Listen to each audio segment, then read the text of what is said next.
नमस्कार मित्रांनो, स्वागत आहे तुमचं दादा सीईटी वाला या यूट्यूब चॅनलवरती। मित्रांनो, इंजिनिअरिंग रिगार्डिंग ज्या काही नवनवीन अपडेट्स असतील त्या सर्वप्रथम येतात त्या म्हणजे दादा सीईटी वाला या यूट्यूब चॅनलवरती। तुम्ही तर अंदाज घेतलेलाच आहे। त्या अगोदर आता कॅपराउंडची अलॉटमेंट झालेली आहे। ॲडमिशन प्रोसेस दादा वर्कआउट कशी करायची, काय सूचना देतोय लक्षात ठेवा। बेटरमेंट आणि फ्रीज तुम्हाला जे काही ऑप्शन दिसत असतील त्याचा अर्थ सांगतो। बेटरमेंट म्हणजे काय, मला जे कॉलेज भेटलेलं आहे ते तर मला घ्यायचंच आहे, परंतु त्यापेक्षा जर चांगलं कॉलेज भेटत असेल तर ते मी घ्यायला तयार आहे। आता फ्रीज म्हणजे काय, मला जे कॉलेज भेटलेलं आहे ते मला घ्यायचं आहे।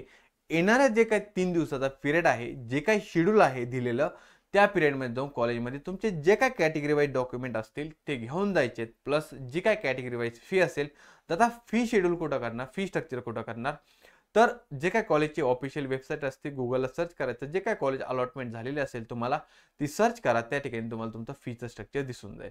ओबीसी कॅटेगरी किंवा SC ST category, VJNT category, जे काही रिलेटेड जे काही डाऊट्स असतील ना, ते त्या ठिकाणी तुमचे गुगलचे जे काही तुमची कॉलेजची वेबसाईट असेल त्या ठिकाणी तुमचे डाऊट्स क्लिअर होऊन जातील।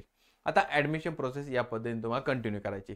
आता बेटरमेंट केल्यानंतर दादा कॅप 2 ची पुढची प्रोसेस काय असणार आहे। बेटरमेंट केल्यानंतर तुम्हाला 1000 रुपये सीट ॲक्सेप्टन्स फी भेटते।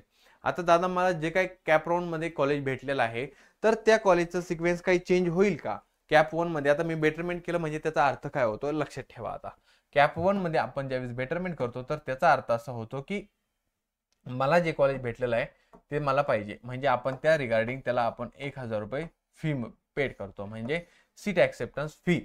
आता त्या केसमध्ये तुम्ही ज्यावेळेस बेटरमेंट करता तुम्ही कॅप राउंड 2 चा ऑप्शन फॉर्म भरण्यासाठी इलिजिबल होता। कॅप 2 चा ऑप्शन फॉर्म भरायचा। कॅप 2 चा ऑप्शन फॉर्म भेटल्यानंतर तुम्हाला एक कॅप राउंडची अलॉटमेंट होणार, कॅप राउंडची पुन्हा अलॉटमेंट होणार कॅप 2 साठी। कॅप 2 नंतरची जी काही अलॉटमेंट असेल ती होणार। पुन्हा जर जे मुलं फ्रीज करतील किंवा बेटरमेंट करतील, फ्रीज किंवा बेटरमेंट मधून तुम्हाला पुन्हा बेटरमेंट जे करतील ते कॅप 3 ला जातील, फ्रीज करतील ते कॅप 3 ला जाणार नाही, ते डायरेक्टली ॲडमिशन प्रोसेस वर्कआउट करतील। त्यानंतर कॅप 3 मध्ये ज्या मुलांचा ऑप्शन फॉर्मची चॉईस फिलिंग होईल आणि त्यानंतर तुम्हाला पुन्हा अलॉटमेंट होईल। अलॉटमेंट झाल्यानंतर तुम्हाला शेवटचा राऊंड असेल त्या ठिकाणी तुमची ॲडमिशन प्रोसेस कंटिन्यू करायची। सेम रिगार्डिंग ज्या काही राऊंड्स असतील सेम हीच ॲडमिशन प्रोसेस असणार आहे। त्यासाठी तुमचे डॉक्युमेंट्स वगैरे ज्या मुलांची रिसिप्ट अपलोड केलेली आहे तर त्या मुलांना ॲडमिशनच्या वेळेस तुमचे ओरिजिनल डॉक्युमेंट लागतात। तर त्या केसमध्ये ज्या मुलांची ॲडमिशनची रिसिप्ट, ज्या डॉक्युमेंटची रिसिप्ट आलेली नसेल तर त्यांनी काय करायचं आहे, कॅप 1 मध्ये कॅप 2 मध्ये बेटरमेंट करण्याचा प्रयत्न करायचा आहे। कॅप 3 पर्यंत जा, त्यावेळेस तुमचे डॉक्युमेंट उपलब्ध जर नाही झाले तर त्यावेळेस थोडी ॲडमिशनला अडचण येईल। ओपनमधून तुम्ही ॲडमिशन करू शकता त्या ठिकाणी।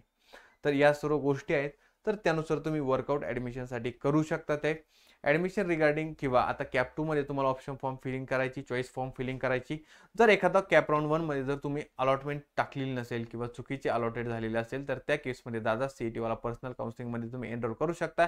कॅप 2 कॅप 3 रिगार्डिंग जे काही ऑप्शन सिलेक्ट करायचे त्या सर्व ऑप्शन्समध्ये तुम्हाला सिक्वेन्स कसा द्यायचा आहे, कॉलेजची लिस्ट कशी बनवली पाहिजे, या सर्व गोष्टींचे मार्गदर्शन केलं जाईल। प्लस आमच्यातर्फे तुम्हाला कॅप 2 आणि कॅप 3 मध्ये देखील लिस्ट बनवून दिली जाईल, प्लस स्पॉट राउंडचं गायडन्स देखील केलं जाणार आहे। या सर्व गोष्टी आहेत। शेवटी दादा सीईटी वाला या यूट्यूब चॅनलला सबस्क्राईब करायला विसरू नका। Thank you so much.